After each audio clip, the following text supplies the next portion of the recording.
Бишкектеги Ак Ордо жаңы конушунун жашоочулары митингге чыкты. Алар жолго коюлган сулуулук салону менен дүкөндө алып салуу талабын коюуда. Алардын айтымында коомдук делген жолдо бизнес кылгандардын айынан коомдук транспорттун жана унаалардын ары-бери өтүшүнө тоскоолдук жараткан тыгындагы болуп турат.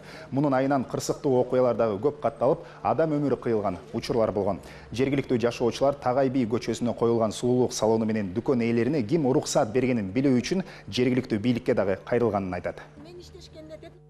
Молеке жерде мына өзүңөр деле көргүлө тетиги жер парикмахерди ачып атат. Бизге парикмахердин кереги жок бул жерде. Машиналар разворот ала албайт. Ушу маршруткалар эртең менен 40 маршрутка чыкканда бул жерге өзүбүз өтө албай калабыз. Жөө киши өтө албай калат бул жерде.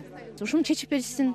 Чечсин биздин айыл өкмөт чечсин. Биздин квартальный айыл өкмөт эмтүү кимге карайбыз биз? Негизи кимге кайрылышыбыз керек? Мен буну чын деле билбеп турмун. Мен как куратордон билген деле эмесмин. Бирок документтери бар экен. Ошол эркин көрөлү деп атабыз. Мен хозяиндер менен жолугуп сүйлөшөйүн да 2 күн ичинде ушул жерде алып туруп, анан бу водительдерге бир шарт түзүп берели деген ойдо болуп атабыз. Бул муниципалдык аймак башкармалыктын жери.